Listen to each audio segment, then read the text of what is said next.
Welcome. I want you to take a moment before we begin. Look around you. Look at the lights of the room you are in. Listen to the hum of the devices that surround you.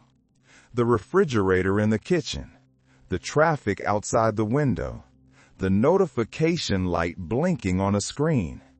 Now, I want you to turn them off. Not literally, perhaps, but in your mind. Reach out with your thoughts and extinguish the lights one by one. Silence the hum. Stop the traffic. Let the world of the present day dissolve. Let the urgency of your schedule fade away. There is no tomorrow right now. There is no yesterday. There is only the long, slow drift of the now. Tonight, we are going on a journey, but it is not a journey of excitement. It is not a journey of loud noises or bright colors. It is a journey into the quiet. We are going to travel back to times and places where the silence was not empty, but heavy.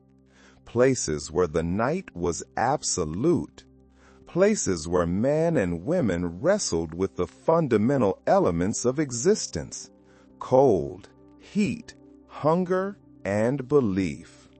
We are going to drift down the river of history, observing the lives of those who came before us. We will not judge them. We will not try to fix their mistakes. We will simply watch them, as if we are ghosts standing in the corner of a room, unseen and unheard. We will stand in the frozen heart of the American wilderness, where the snow is so deep it swallows sound. We will sit by the smoky hearth of a medieval kitchen, smelling the roasting meat and the damp wool. We will walk the tense, shadowed streets of a French town gripped by hysteria. And we will wander the hidden alleys of Paris, where the only light comes from a flickering lantern in a window. These stories are not meant to keep you on the edge of your seat. They are meant to settle you into it.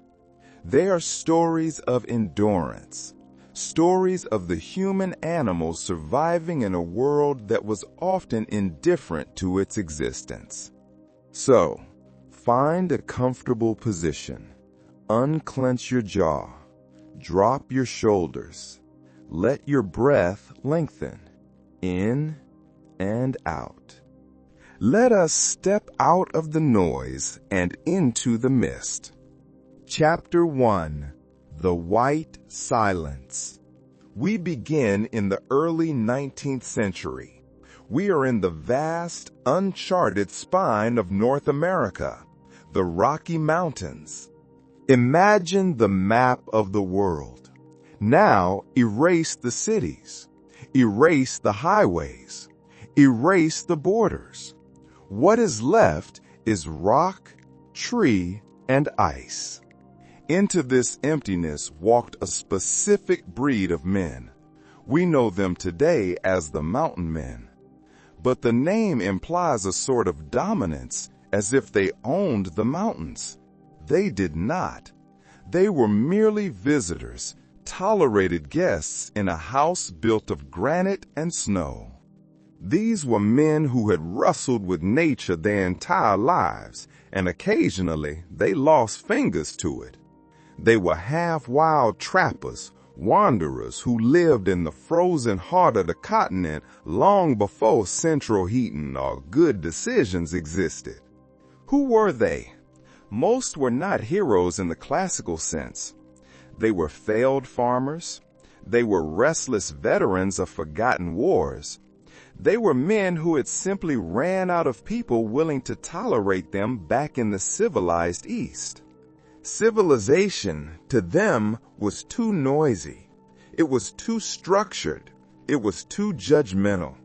So they packed up their questionable life choices and walked directly into winter. They wandered west, lured by the fur trade and the promise of riches, But riches is a relative term.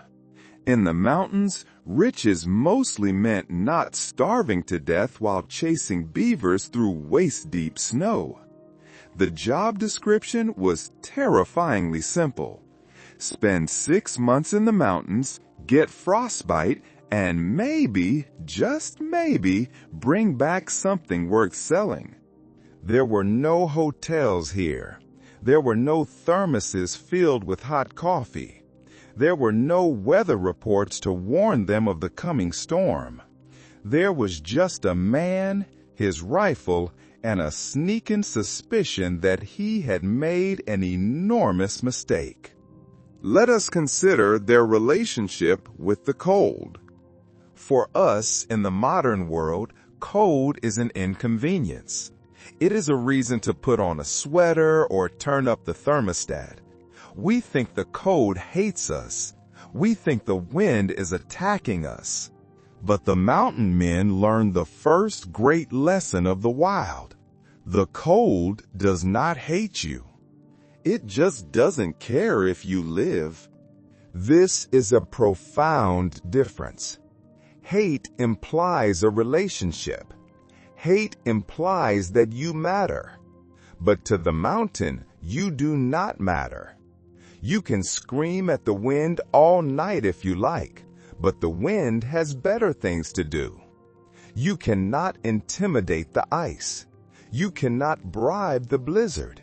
You cannot reason with the temperature. The mountain men understood this.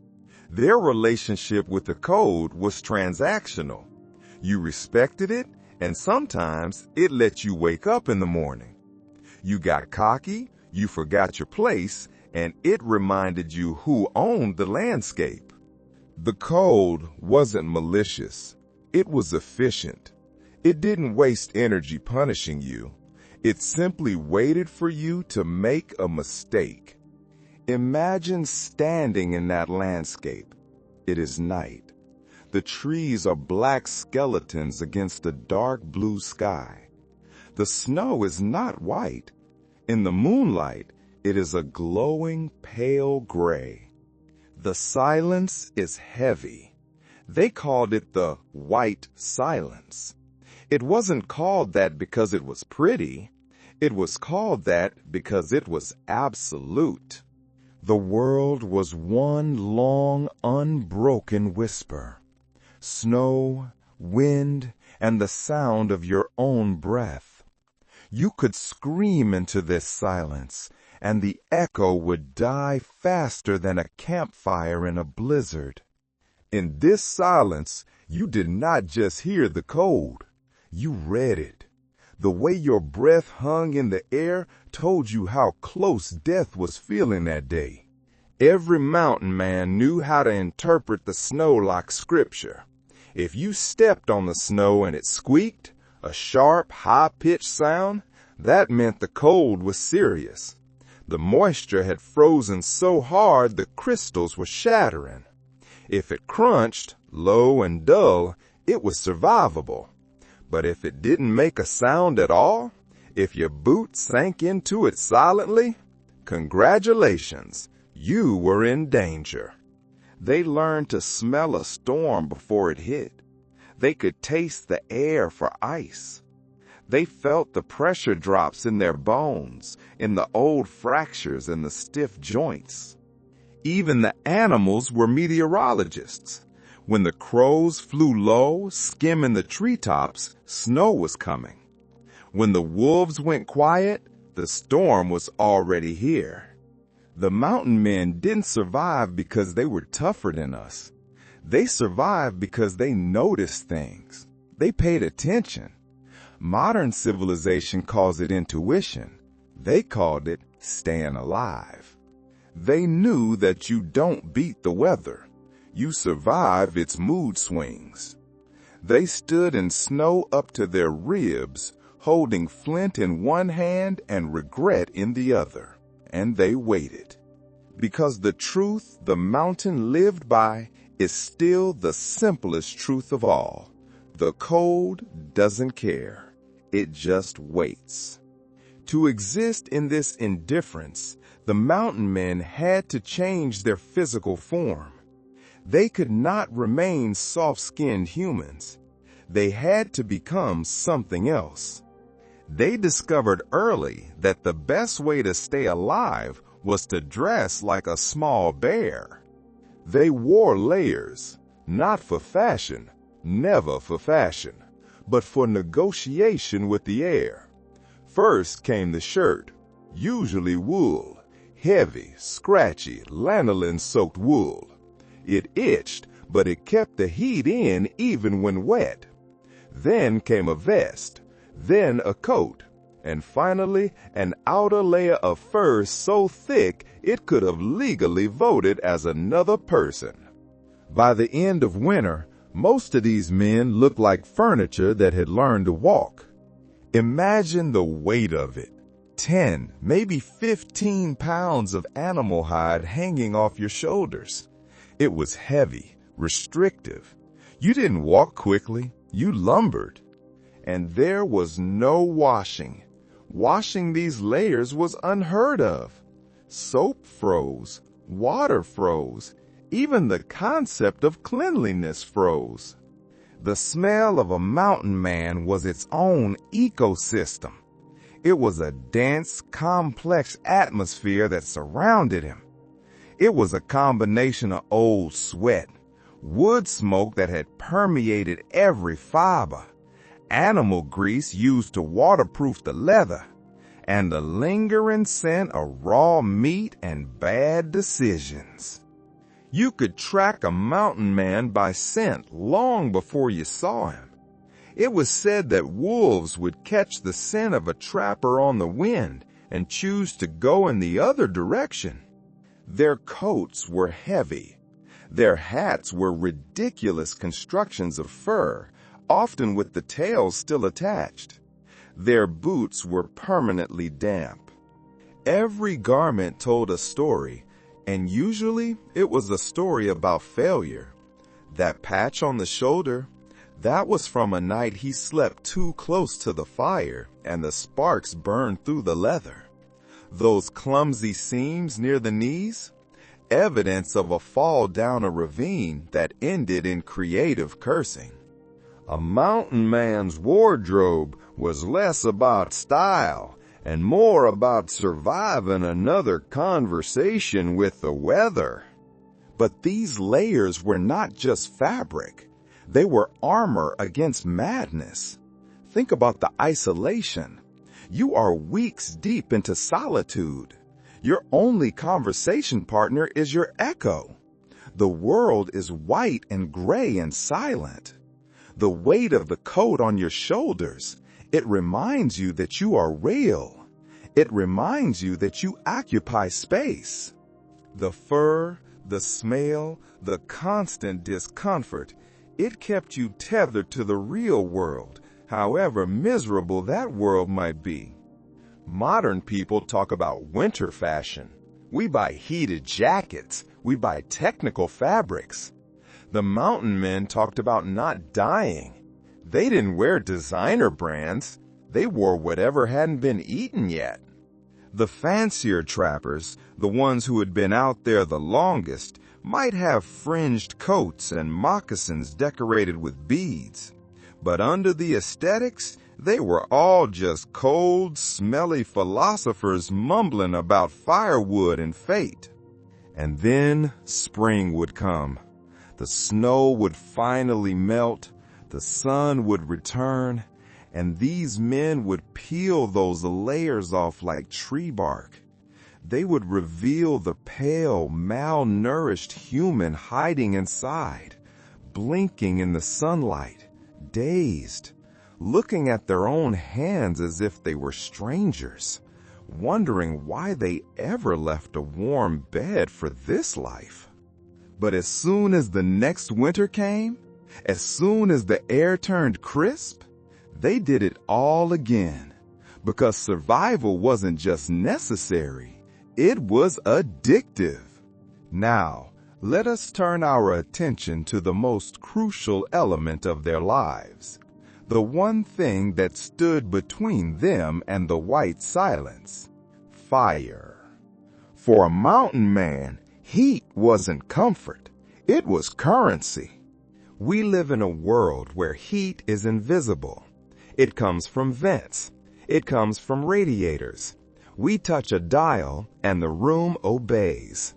For the trapper, every degree of warmth had to be earned.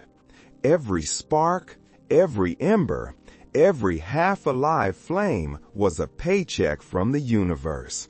It was a message saying, "Congratulations, you get to live another hour."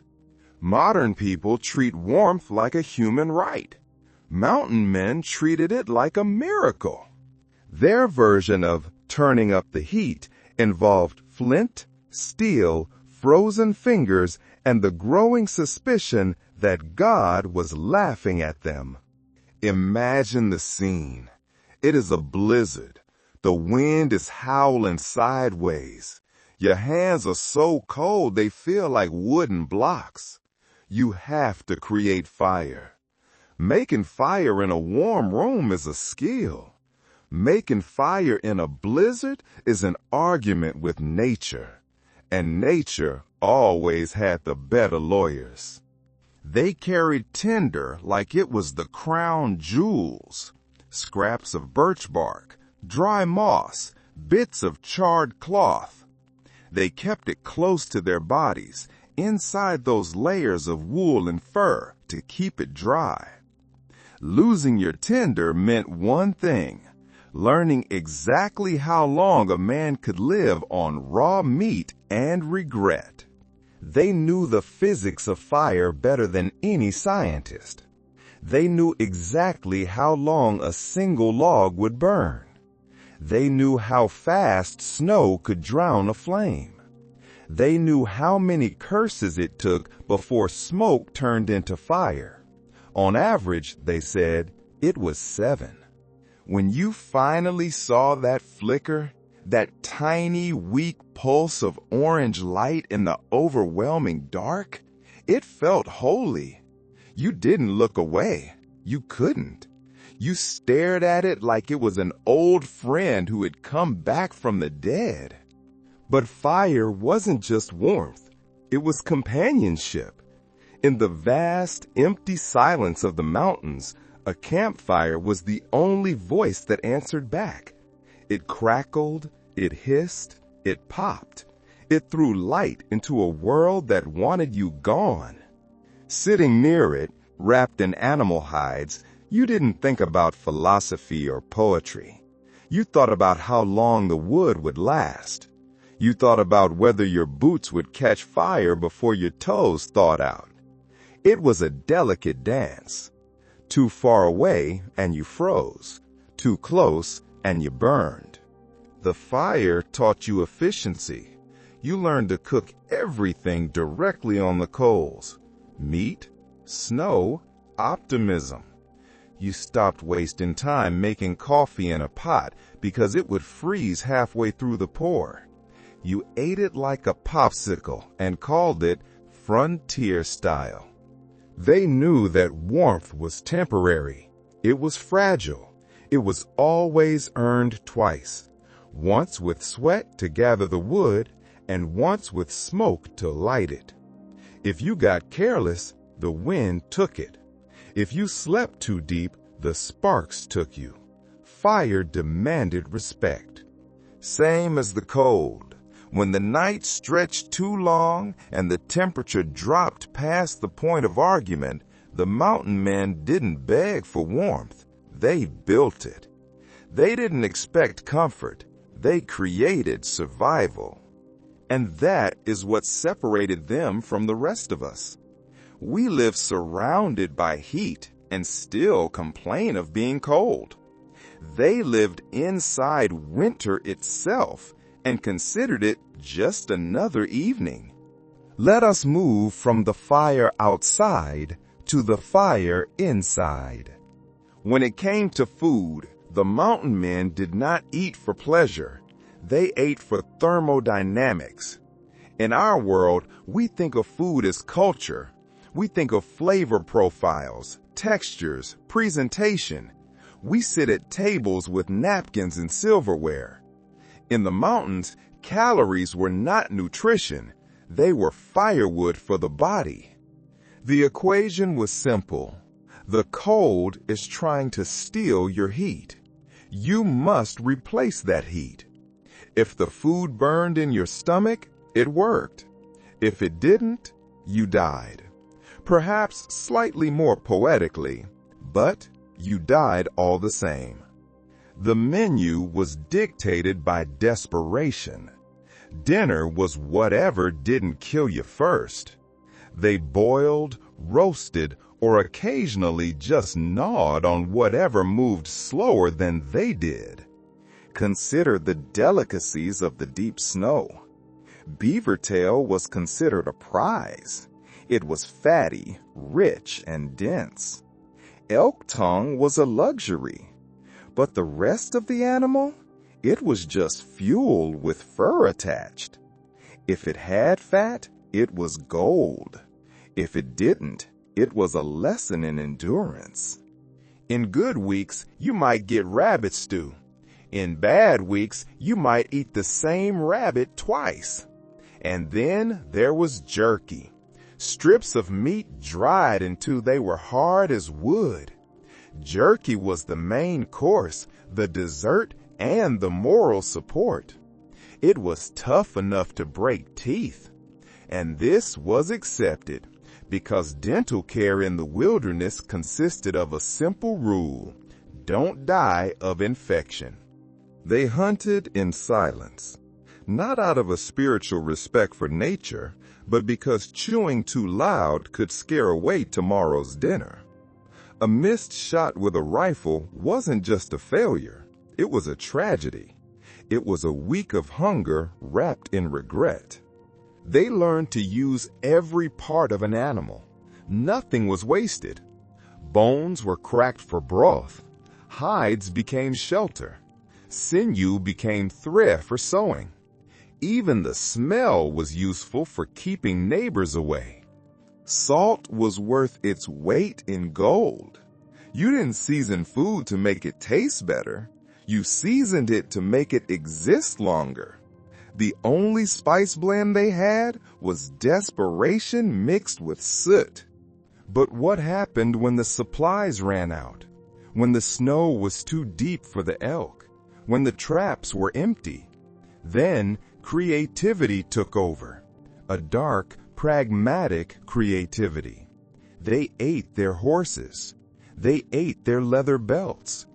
And once, in truly dire times, they would take the soles of their boots, boil them for hours until they softened into a glue-like paste, and eat them. They called it leather soup. They probably called it other things too, but language tends to break down when you are chewing on your own footwear. There was no farm-to-table movement here. Everything was whatever you caught before it froze. Coffee, if they had it, was often made from roasted shikime. Whiskey was basically medicine that happened to be fun. Today, people count macros. We talk about clean eating. A mountain man's diet was simple. If it kept you warm, it was good. If it didn't, you wouldn't be around to complain. They didn't eat to live well. They ate to keep living, which in their world was already an ambitious goal. When the day ended, if it ended, the mountain men gathered around the only luxury they had, the small fire that refused to die as stubbornly as they did. That flickering orange glow wasn't just warmth. It was civilization condensed into a circle of smoke, half-burned wood, and questionable storytelling. They didn't talk much during the day. The wind was too loud. The work was too constant. Language was reduced to grunts and swearing. But at night, when the snow hissed outside the fire's reach, words started crawling out. They would sit hunched under firs, beards stiff with frost, staring into the fire like it owed them an explanation. The fire became a companion. It was a witness. In some ways, it was a confessional. It didn't judge. It didn't interrupt. And it burned out just when you needed it most. But mostly, they were alone. Solitude was the mountain man's roommate. Loud, moody, and always there when you didn't want it. For months at a time, the only heartbeat you'd hear was your own, and even that sounded tired. Conversation was optional, mostly because there was no one left to talk to who hadn't already frozen solid. So, your best friends became your tools and your beasts, your horse, your dog, your rifle. The horse carried your supplies and judged your decisions. The dog shared your fire and occasionally your dinner. The rifle kept you both from becoming someone else's dinner. It was a healthy, codependent triangle of survival and mild insanity. Men would go entire seasons without human contact, talking to themselves until their own voices started sounding like strangers. You learned to argue with your echo and lose. Loneliness wasn't romantic. It was just another kind of hunger.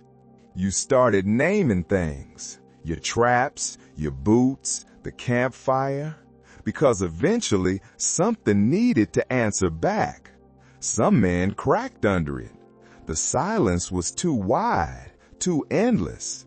They'd start hearing voices in the wind, or swear they saw shapes moving just beyond the firelight. Maybe they did. Or maybe that's just what happens when your social life consists of wolves and ghosts. And then there was sleep. For the mountain men, sleep wasn't rest. It was a temporary truce with death. You didn't go to bed.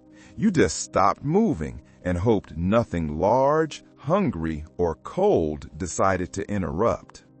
They slept in caves, under trees, or buried in snow like oversized rodents. If you had a fur blanket, you were lucky. If you had two, you were probably sharing them with fleas that had tenure. There were no pillows, no tents, no such thing as comfort. Comfort was for people who could afford to be warm without earning it. You learned to position yourself so you could wake up before your boots melted, but not before frost formed on your eyelashes. The night air didn't whisper, it chewed. It crawled into your bones like it paid rent. You could wrap yourself in every hide you owned and still feel the cold breathing through the seams. Sleep came in fragments, stolen between shivers. You might close your eyes for 20 minutes, wake up, feed the fire, curse, adjust your furs, repeat. Dreaming was risky business. Too much of it, and you froze before the sequel. Sometimes exhaustion made you creative. A snowbank became a mattress. A saddle became a pillow. A half-dead horse became a heated bed for as long as it lasted. The smell wasn't great, but you stopped caring about aesthetics somewhere around your third frostbitten toe. In the morning, waking up was never a guarantee. You didn't check the time. You checked your pulse. If you could still feel your nose, it was gonna be a good day.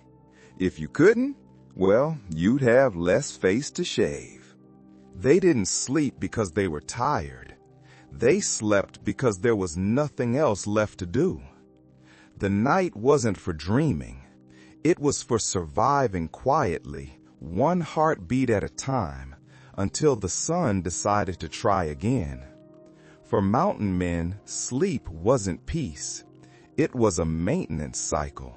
By the mid-1800s, the age of the mountain man started melting away like the snow they lived under for decades. It didn't end with a bang. It ended with a shift in fashion and a whistle of steam. The fur trade collapsed. Silk hats replaced beaver hats in the capitals of Europe and the East Coast. The demand for the pelts that these men had risked their lives for simply evaporated. Civilization crept west, and with it came the railroads, the telegraphs, and too many people who thought frostbite was a myth. The wilderness was shrinking. The map was being filled in with ink, and so were the men who had built their lives inside the blank spaces. They didn't die all at once. They faded. Some became guides for settlers, muttering warnings about the weather that nobody listened to. Others opened trading posts and spent their final winters selling overpriced coffee to people who called their hardship an adventure. A few just wandered deeper into the mountains and didn't come back, which frankly was the most poetic option available. The world moved on. Warmth became easy. Comfort became normal. Survival became something you did accidentally. The same mountains that once tested men now hosted vacation lodges. The people sitting by those fireplaces never realized they were staring at the ghost of a harder world, a world that demanded you earned every degree of heat. The mountain men understood something modern people still haven't grasped. The cold isn't cruel. It's honest. It doesn't pretend to be anything it's not. It doesn't care who you are. It doesn't care what you believe. It just asks one question: can you adapt? They answered that question the only way they knew how, by living long enough to become myths and dying long enough to be forgotten. Their bones became part of the landscape. Their names faded into creeks and valleys, and their legacy burned out like the final ember of a campfire left untended. But the lessons remain, buried under every snowfall, whispered in every gust of wind that rattles a cabin door. The cold still speaks the same language.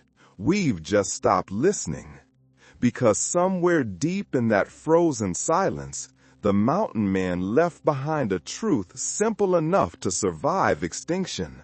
Warmth is temporary. Cold is forever. And the difference between the two, that fragile flame between life and oblivion, is still the only thing that ever made us human. Chapter 2: Smoke and Spices. We leave the high peaks now. We leave the white silence behind. We travel across the ocean and back in time to a place that is the polar opposite of the frozen mountains. We enter the heat, the noise, and the smoke of the medieval kitchen. Step into a medieval kitchen, and the first thing that strikes you isn't the food, it's the smoke. It rolls and twists like a living creature. It curls up from the great open hearth that dominates the room. This isn't your tidy modern stovetop with its polite gas flame. No, this is a fire big enough to roast an entire boar. A fire that heats a cauldron the size of a bathtub. A fire that smokes half the family into submission before breakfast. Yet, this smoky chaos was the beating heart of every medieval home. From the peasant's hut to the lord's manor, cooking wasn't just a chore. It was a ritual. It was chemistry. And it was a touch of witchcraft all at once. The hearth was a place where survival met superstition. Housewives stirred pottage with one hand and crossed themselves with the other.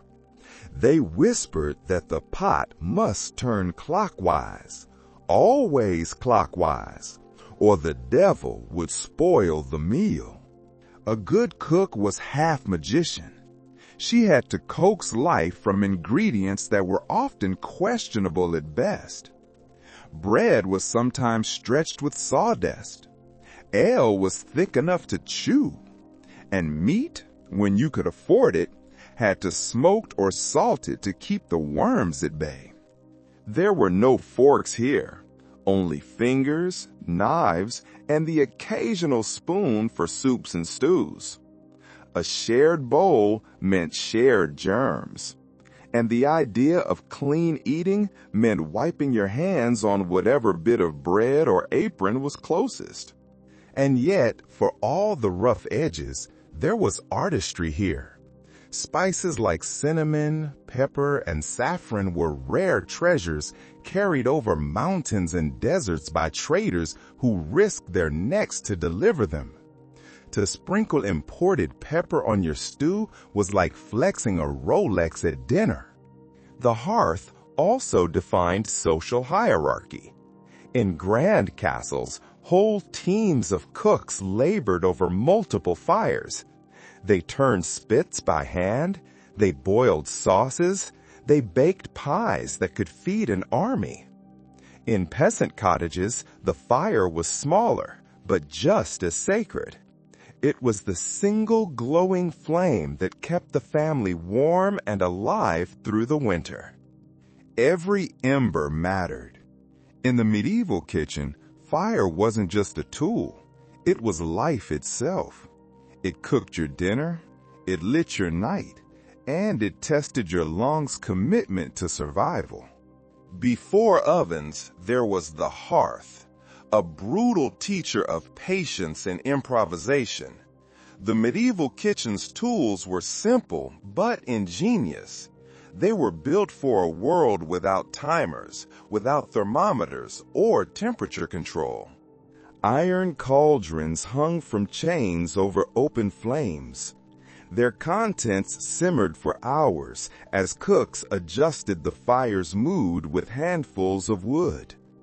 The hearth wasn't just a cooking surface. It was a battlefield. Smoke, ash, and flame constantly fought for dominance. The tools themselves looked more like weapons of war than instruments of cuisine. Heavy spits turned entire carcasses. These were rotated by hand or sometimes by turnspit dogs. Imagine a small, long-bodied animal, the ancestor of the terrier, trained to run on a wooden treadmill wheel set into the wall. As the dog ran, the wheel turned. As the wheel turned, the meat rotated over the fire. The sound of the kitchen was the rhythmic panting of the dog and the creak of the axle. Skillets, pans, and ladles were forged of iron so heavy they could double as defensive weapons during a kitchen brawl, which, given the stress levels, was always a possibility. Knives were everywhere, but forks were suspiciously absent. The fork, when it finally appeared, was condemned by some priests as a diabolical prong, a vain replacement for the fingers God had given man. Bread ovens, when available, were communal. In many villages, a single massive oven served everyone. Each household marked their loaves with a personal symbol to tell them apart. Timing was everything. Too soon and the oven was too hot. Too late and your bread turned to charcoal. Cooks learned to read heat the way sailors read wind, by sight, by smell, and by instinct. They knew the difference between a fire that was angry and a fire that was merely sulking. Water was drawn by hand. Salt was precious. And the concept of clean surfaces was generous at best. The kitchen dog did much of the pre-wash by licking dishes clean. Hands were rinsed in shared bowls before and after meals. Yet, for all the grime and smoke, there was pride in these tools. They connected the cook to a lineage of survival. Faith infused even the utensils. Crosses were etched into bread before baking to ward off evil spirits. Knives were blessed before slaughter. The hearth itself was sometimes sprinkled with holy water on feast days. Every clang of iron and crackle of fire told the same story. Cooking was labor, cooking was devotion, and cooking was endurance. The tools of the medieval kitchen weren't just instruments. They were relics of human resilience, forged in heat, faith, and hunger. In the medieval world, food was not a universal experience. It was a ladder. Every meal began with a simple truth. What you ate said everything about who you were.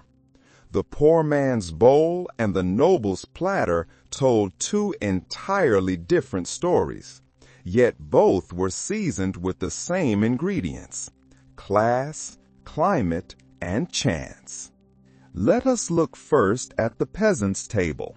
Here, the story is one of monochrome utility. Ingredients came from the soil, often grudgingly: barley, rye, oats. These were the staples of life, boiled down into pottage, a stew thick enough to stand a spoon upright in. The color was almost always gray or brown. If it wasn't gray, it probably wasn't done. Vegetables grew in the kitchen garden: leeks, onions, cabbage, and turnips. They were boiled until soft, their fibers broken down to make them digestible. Herbs like parsley, sage, and thyme were used not for gourmet flair, but to lend flavor to an otherwise monotonous fare. Meat was rare. It was precious. A peasant might see a piece of roast beef once a year. Instead, they knew the taste of bacon, which was often just cured fat, or salted herring that had been preserved so long it was hard as wood. The peasant ate to fuel the labor of the field. The bowl was shared. The spoon was wooden. The silence during the meal was the silence of exhaustion. Now, shift your gaze to the high table of the wealthy. Here, the kitchen was a theater of excess. Noble households demanded spectacle. Food was the stage, and the cook was the director. It wasn't enough to roast a bird. You had to make it look impossible. Swans were roasted whole, then carefully redressed in their own feathers, skins sewn back together so they appeared to be gliding across the silver platter. Peacocks were stuffed, gilded with real gold leaf, and paraded through the hall like edible trophies. The beak might be propped open, breathing fire via a piece of camphor-soaked cotton. Did it taste good? Probably not. Peacock meat is tough and dry, but taste was secondary to the visual impact. It was served because it looked magnificent. The medieval elite loved the idea that a meal could double as a performance. It was a way to remind everyone at the table of their divine right to overindulge. The dining hall itself was a map of power. At the high table, raised on a dais, sat the Lord and his family. Below them, long benches stretched out for the guests and household staff. The dividing line was the salt cellar, a massive, ornate vessel containing the precious salt. To sit above the salt meant you mattered. You were close to the power. You were close to the flavor. To sit below the salt meant you were common. You were decorative at best. Etiquette was rigid, though different from ours. There were still no forks. Nobles used knives to cut their meat and their fingers to eat it. But they didn't use plates. They used trenchers. A trencher was a thick, stale slab of bread cut into a square. It served as an edible plate. It absorbed the grease, the sauce, and the blood of the meat. At the end of the meal, the soggy trenchers were gathered up and given to the dogs or distributed to the poor waiting at the gates. The wealthy dined two to a dish, sharing a bowl with their neighbor.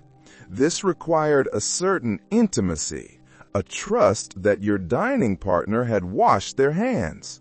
The hierarchy was clear. The food was the language, and everyone knew their place in the vocabulary of the feast. If the medieval kitchen had a soul, it was made of spice.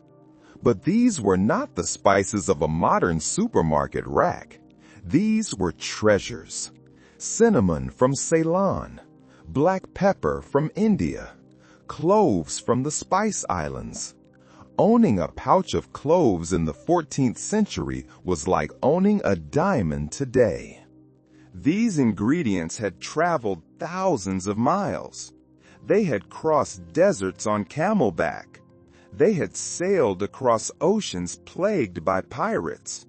They had passed through the hands of Venetian merchants who taxed them like gold. To sprinkle pepper on your stew was not just a culinary choice. It was a display of global power.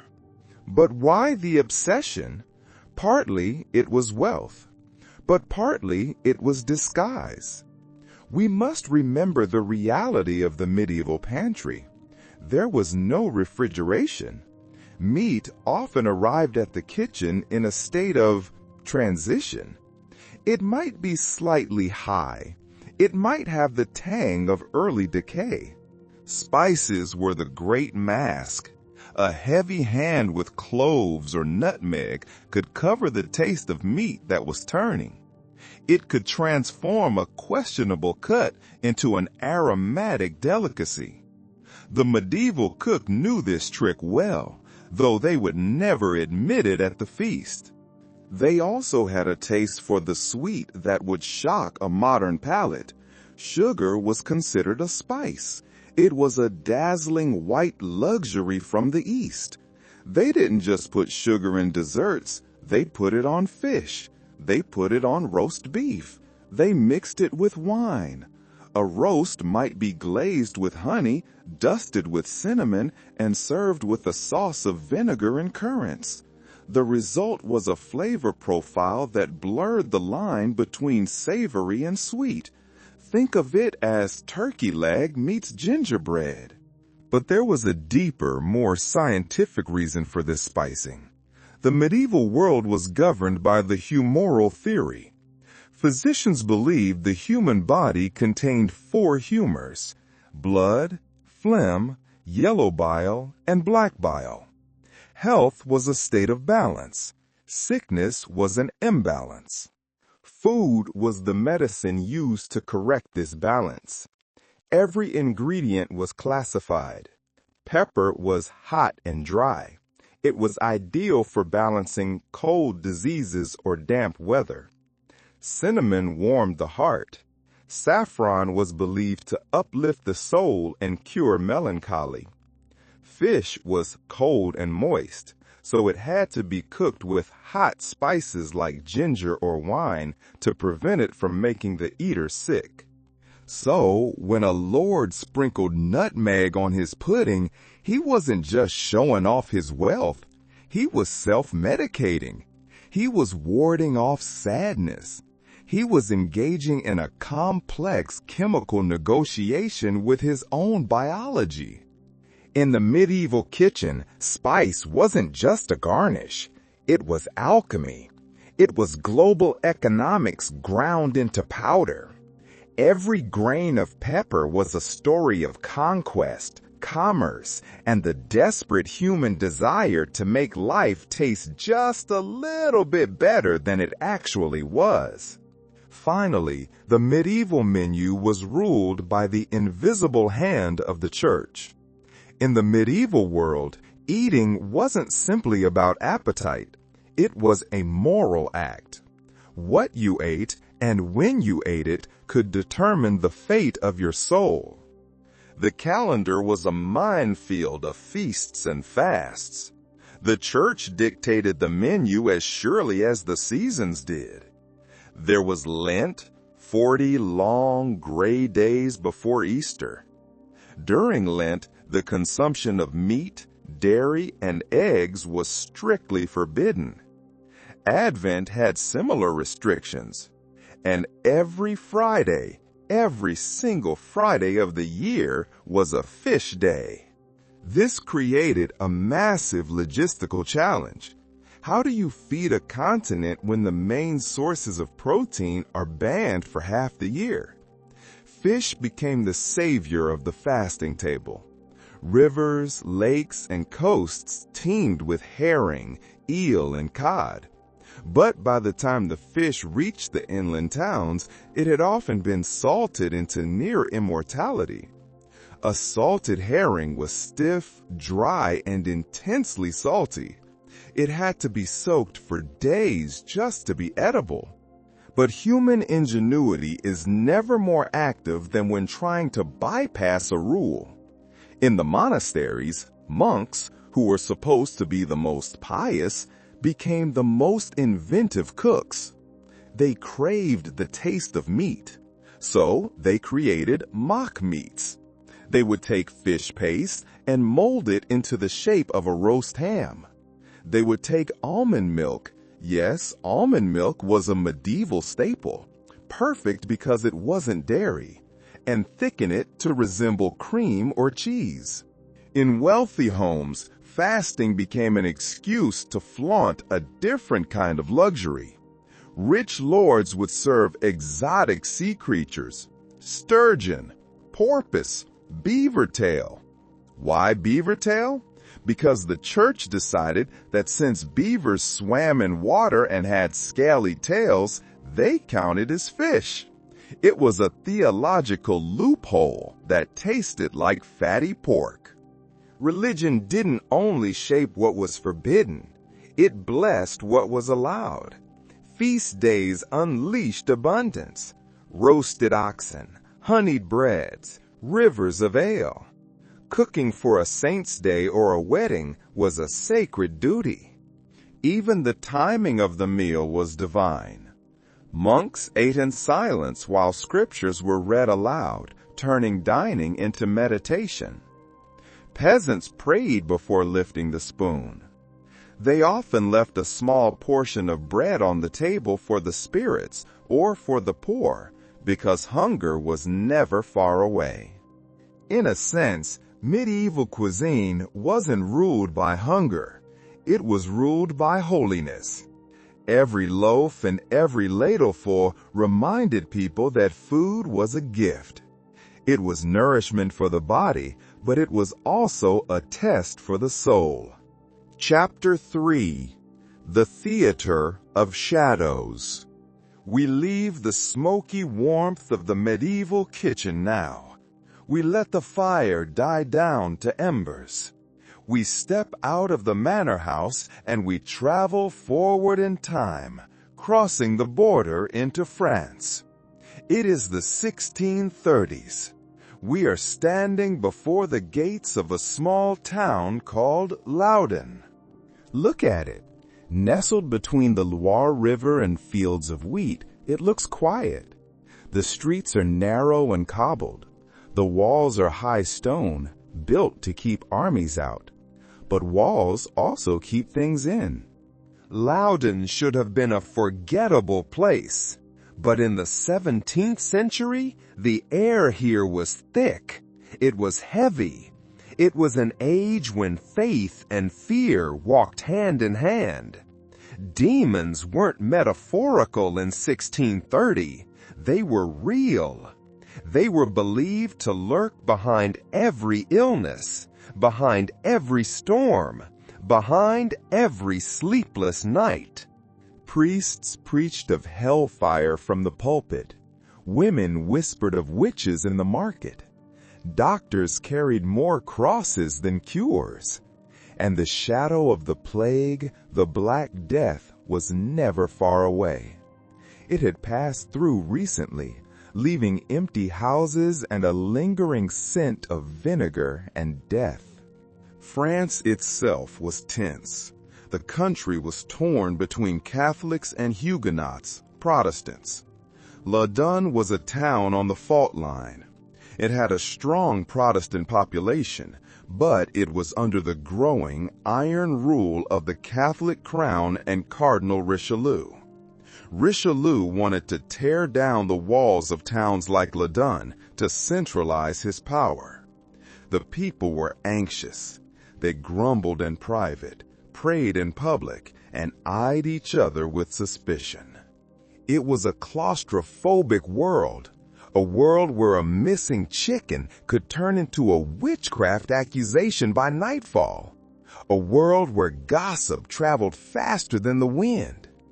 And at the center of this fragile calm stood a building, the convent of the Ursuline nuns.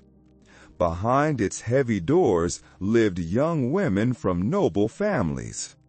They were sent there to find holiness, or perhaps to avoid scandal. Their lives were rigidly ordered.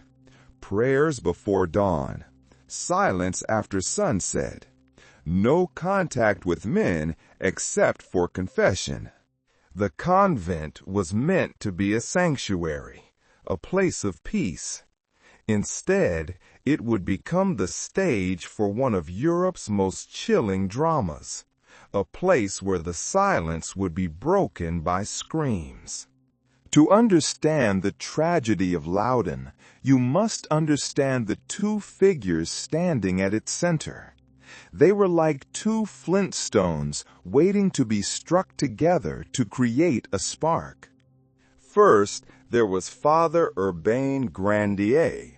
Grandier was everything a 17th century priest was not supposed to be. He was handsome, he was eloquent, he was arrogant, and he was dangerously charming. He did not look like a humble servant of God. He dressed in fine silk robes that whispered when he walked. He spoke with the flair of an actor and the confidence of a nobleman.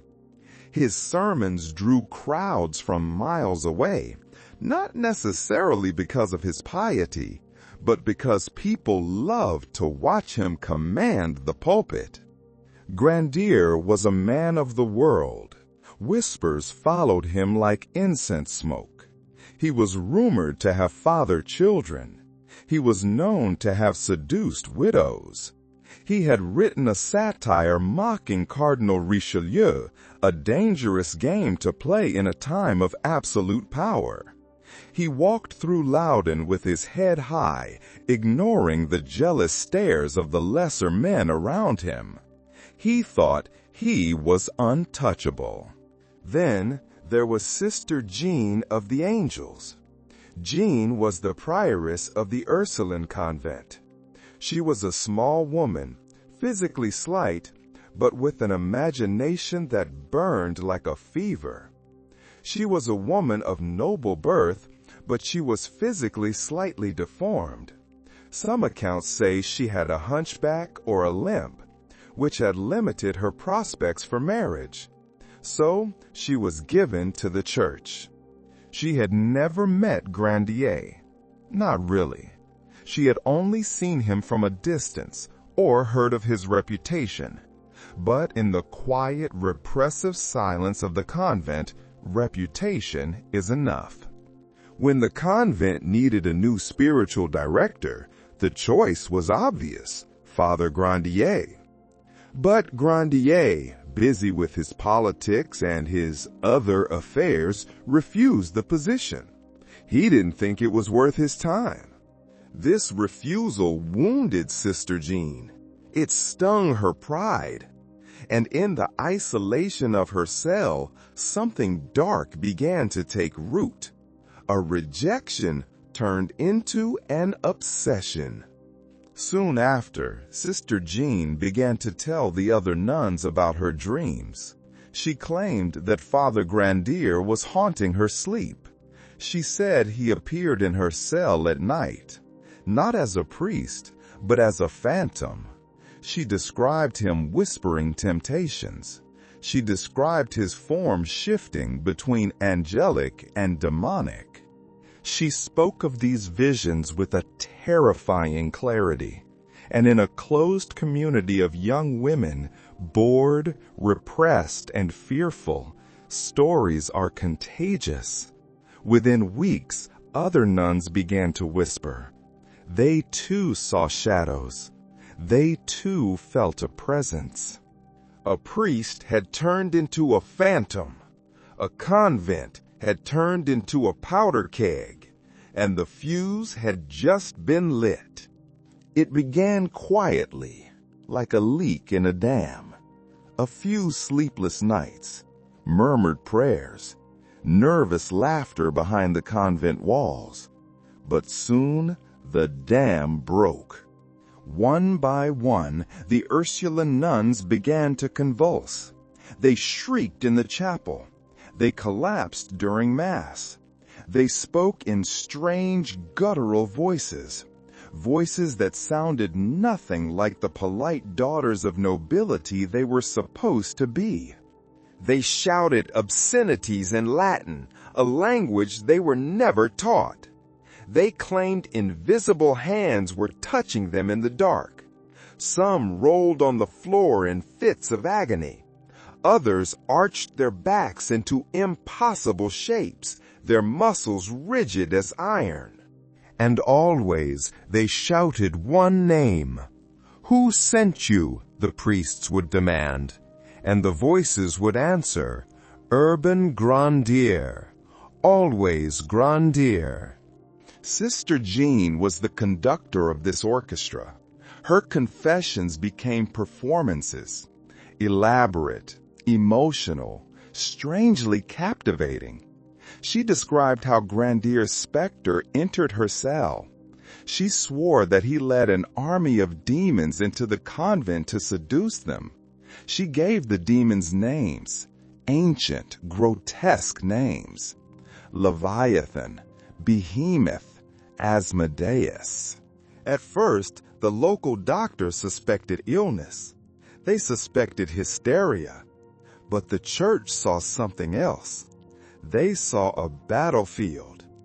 The exorcists arrived. Father Lactance, Father Tranquil, men armed with holy water and a thirst for battle. The convent doors were thrown open. What happened next was unprecedented. The exorcisms were not conducted in private. They were public theater. Crowds gathered outside the gates. Nobles, merchants, travelers. They came to hear the screams. They came to watch the nuns writhe. Every convulsion, every curse drew gasps from the onlookers. Witnesses swore they saw impossible things. Nuns floating inches above the ground. Holy water boiling in the font. Crucifixes trembling on the walls. But observers also noticed something human in the chaos. The possessions always grew more theatrical when the audience was larger. When a handsome nobleman or a high-ranking official entered the room, the fits became wilder. The voices became louder. The women seemed aware of who was watching. A convent had transformed into a stage, and the town of Loudun, bored and frightened, became the willing audience. By 1634, the hysteria had done its work. Father Urban Grandier was arrested. But this trial was not about theology. It was about power. Cardinal Richelieu's agents had been watching. They saw an opportunity. Grandier had been a critic of the cardinal. He had opposed the destruction of the town walls. He was a political nuisance. Now heaven itself seemed to be accusing him. What better way to remove a problem than to let the devil take the blame? The machinery of the state and the church locked together. The trial was a spectacle. Witnesses came forward in droves, servants, exorcists, even the nuns themselves weeping and wailing in the witness box. They claimed Grandier had flown through the convent windows. They claimed he had sent demons in the form of black cats. They claimed his breath alone could corrupt a virgin soul. And then the prosecutors produced the evidence. It remains one of the most absurd documents in legal history. A pact with the devil, allegedly signed by Grandier. It was a piece of parchment written in backward Latin. It bore the signatures not of men, but of demons. Lucifer, Satan, Beelzebub, Leviathan. As if hell kept a formal registry of contracts. When the judges presented this to Grandier, he laughed. It was a fatal mistake. His mockery was painted as arrogance. His calm was painted as the devil's pride. They decided to break him. They subjected him to the extraordinary question, a euphemism for torture. His legs were placed between wooden boards. Wedges were hammered in, crushing the bone and muscle. The sound of the hammer echoing in the stone chamber. The sound of wood splintering. The priests stood over him holding a crucifix, demanding he confess. Name your accomplices. Admit your sorcery. But Grandier, the man of vanity, the man of silk robes and seduction, found a terrifying strength. He refused. He said, "I am guilty only of being a man who loved pleasure. I am not a sorcerer." He never confessed, not once. The verdict was predetermined. The date was set. August 18th, 1634. The town square of Loudun was transformed into a holy stage. Soldiers kept order. Priests led hymns. Merchants sold food to the swelling crowd. Everyone wanted to see the finale. Grandier was brought out. He could not walk. His legs were ruined. He was carried in a cart, wearing a shirt soaked in sulfur. He was bound to the stake. He looked out at the faces of his neighbors, the people he had baptized, the people he had preached to. He did not scream curses. He did not beg. He prayed aloud. He asked for mercy, not for himself, but for his accusers. He insisted his soul was innocent, even if his body was broken. Father Lactance, the exorcist who had hunted him with such zeal, stepped forward to light the fire. He shouted at the wood, commanding the demons to depart. The flame caught. The smoke began to curl. Thick, gray, acrid smoke. It rose into the summer sky like incense, but smelling of burning cloth and flesh. The crowd went silent. Some in the square, those who wanted to believe, said they saw a white dove fly out of the flames as he died, a sign of his innocence.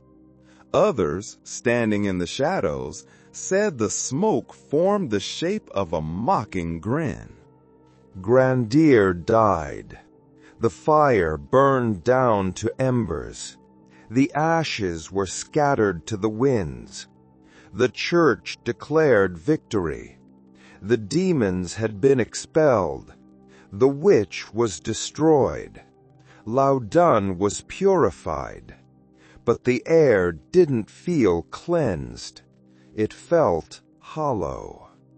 When the flames died down, Loudon expected peace. Instead, a strange, heavy silence settled over the town. The kind of silence that comes after a storm has passed, leaving only wreckage. The nuns didn't stop. Supposedly liberated from their demons, they continued to twitch. They continued to shriek during prayers. But without grandeur to blame, the chaos felt rehearsed. It felt empty. The exorcisms lost their urgency. The crowds stopped coming. The theater had lost its leading man, and the play dragged on too long. Sister Jean transformed from accuser to celebrity. She traveled across France. She showed off her stigmata. She told her story to the king. She relished the attention. Her limp became part of her holy persona. But in her private writings, a different truth emerged. She wrote of nightmares. She dreamed of Grandier, not as a demon, but as a man. She saw his face in the fire. She heard his voice in the silence. Guilt or something darker? Loudun itself withered. Trade dwindled. Travelers avoided the town, whispering that it was haunted, not by devils, but by the collective sin of what they had done. The fire in the square had burned a man, but it had illuminated a terrifying truth. Hysteria doesn't require demons. It only requires fear, power, and a willing audience. Chapter 4. The Lanterns of Paris. We leave the ashes of Loudun behind. We travel north to the beating heart of the medieval world, Paris. To understand medieval Paris, you must understand that it was two cities occupying the same space. There was the city of day and the city of night. By day, Paris was holy. The spires of Notre Dame cast long shadows over the river Seine. Monks walked the cobbled lanes, chanting psalms. Bells rang out from 100 churches, marking the hours of prayer. Merchants shouted in the markets. Students debated theology at the Sorbonne. It was a city of order, governed by the sun and the scripture. But when the sun went down, the city changed. In the Middle Ages, night was truly dark. There were no street lights, no neon. The only light came from the moon or the torch of a passing watchman. In this darkness, the second city woke up. The streets of Paris were narrow, winding, and filled with mud. But in the gloom, other lights began to flicker. A candle in an upstairs window. A lantern hung above a heavy wooden door. A curtain drawn back just enough to reveal the warmth inside. This was the world of the Maisons Closes, the secret brothels. Hidden between bakeries, taverns, and wine cellars, they were the invisible network of desire. For those who knew how to read the signs, Paris was a map of temptation drawn in invisible ink. The church thundered that lust was a mortal sin. Yet behind every convent there was a tavern. Behind every chapel, a bed for rent. Sin was not the city's secret. It was its second heartbeat. Step beyond the heavy wooden door of a Parisian brothel. The noise of the street, the shouting beggars, the barking dogs vanishes. You enter a world that is carefully constructed to suspend reality. The air smells different here. It smells of beeswax candles, thousands of them, burning away the gloom.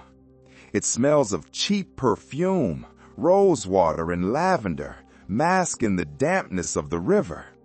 It smells of spiced wine, warming by the fire. The atmosphere is not chaotic. It is choreographed. In the front room, guests were greeted by warmth. The madam, often an older woman, sharp-eyed and formidable, sat by the hearth like a queen of shadows. She sized up every man who entered. She knew at a glance who was a wealthy merchant, who was a nervous student, and who was a priest in disguise. Behind her, the women waited, some shy, some bold, each performing a delicate dance between seduction and survival. The rooms upstairs were small. They tried to create an illusion of luxury. A piece of colored linen draped over the window. Fresh rushes on the floor to cover the smell of the wood. Sometimes a mirror, a rare and expensive item in the Middle Ages, would hang on the wall, reflecting the flickering candlelight. Sounds drifted down the stairs, the slow strumming of a lute, low laughter, the clinking of wine jugs, and the creak of boots on floorboards. For a few hours, this house became a kingdom without judgment, a refuge for men escaping the pressures of faith, marriage, or war. It was a place where the rules of the day did not apply, where the darkness was not something to fear, but something to buy. But who were the women inhabiting these candlelit rooms? To the daylight world, they were ghosts. Society called them sinners. The law called them public women. But in the dim glow of tallow candles, they ruled small kingdoms of their own making. Most had not chosen this life. It had chosen them. Poverty, war, and hunger drove countless women to the city. Paris, for all its grandeur, offered few options to a woman without a husband, a family, or a trade. Some were refugees from the countryside, fleeing famine. Others were widows, or wives abandoned by soldiers who marched away and never returned. For many, the brothel was less a moral fall than a calculated act of survival. Outside, on the streets of Paris, the winter was brutal. The poor froze in doorways. Inside the Maison Close, there was food. There was a hearth fire. There was a roof that didn't leak. These were privileges not guaranteed to the respectable poor freezing outside. Inside the house, life had its own hierarchy. The older women became madams. They ran the business with sharp tongues and sharper minds. They handled the accounts. They paid the bribes to the guards. They negotiated with the city officials who pretended not to notice the trade. Many of these madams were wealthier than the merchants who sneered at them in the market. In an age when women couldn't legally own property, these women found creative ways to hold power, using fake names or male intermediaries. For the younger women, the work was dangerous, but it offered a strange kind of community. They shared meals, they shared laughter, they protected one another. Despite their reputation, they were surprisingly well connected. They heard secrets whispered by knights, priests, and clerks in the dark. Secrets about noble feuds, secrets about military campaigns, secrets that could destroy reputations. In a way, they held a power that most virtuous women could never imagine, the power of knowing men as they truly were. Behind every painted face was a story of survival. They were outcasts, yet somehow indispensable. The church damned them.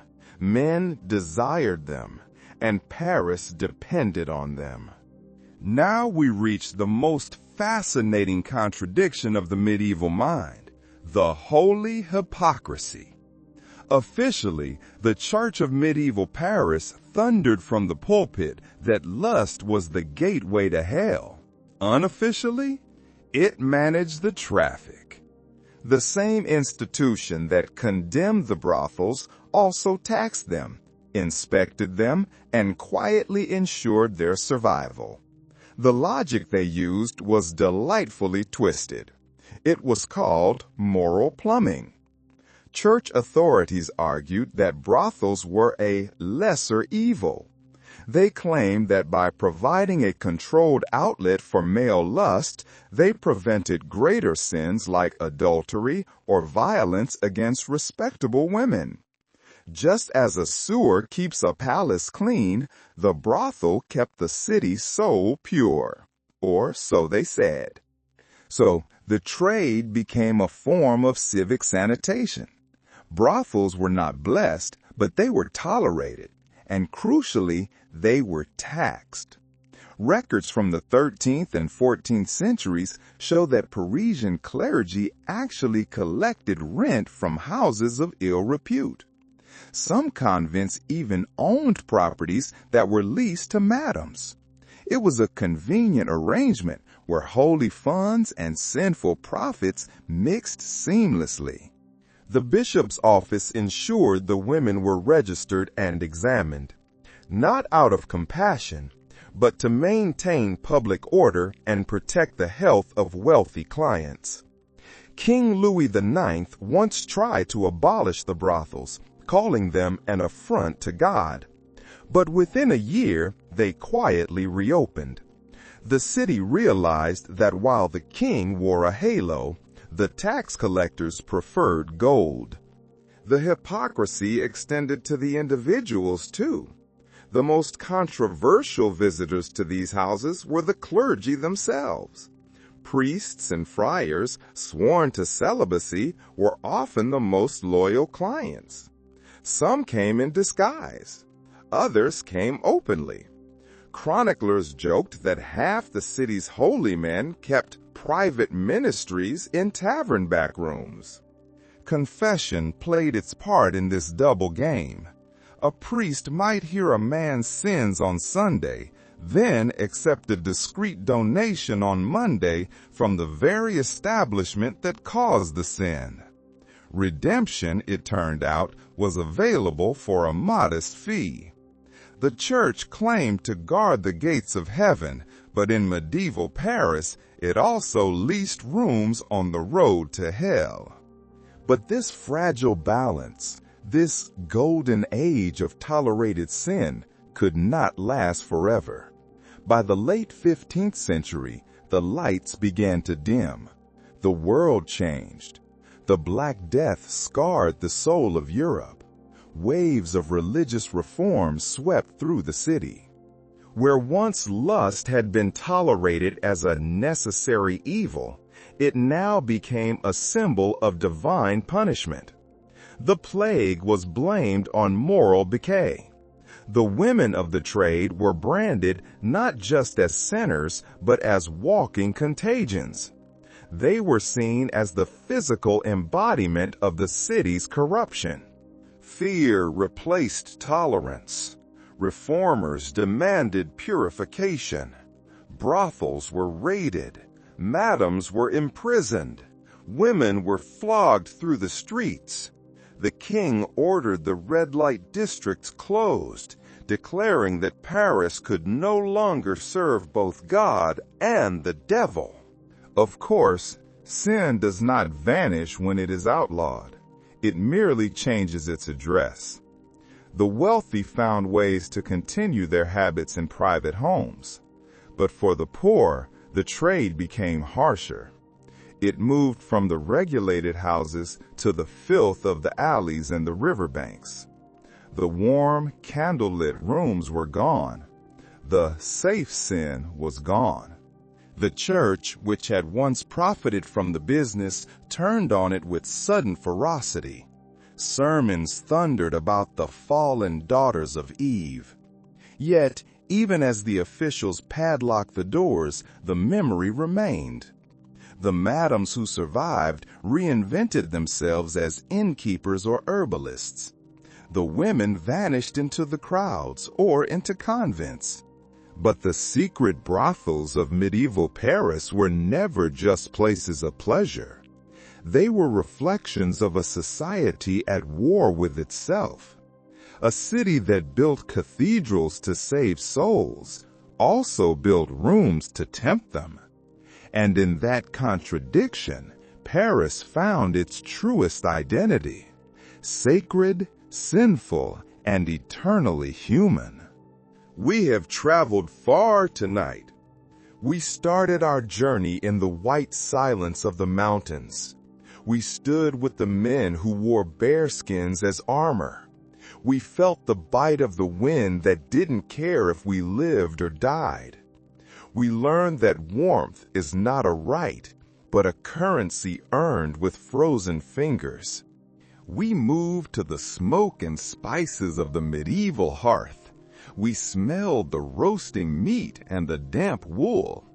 We watched the spit boys turning the wheel and the cooks sprinkling pepper like gold dust. We saw how a simple bowl of pottage could define a life, and how a feast could be a performance. We walked the tense streets of Loudoun. We saw the theater of shadows, where fear turned into hysteria. We watched a town consume itself in the name of faith, and we saw how silence can be heavier than screams.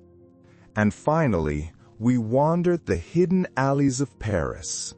We saw the lanterns flickering in the dark. We stepped into the world of the maisons closes, where the sacred and the profane shared the same bed. We saw the hypocrisy of a city that prayed by day and sinned by night. All these people, the trappers, the cooks, the nuns, the madams, they are all gone now. Their struggles are over. Their cold nights have ended. Their fires have turned to ash. They have drifted down the river of time into the great, quiet ocean of history. And now it is your turn to drift. You are not in the mountains.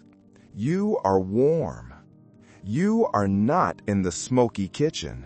The air is clear. You are not in the chaotic streets.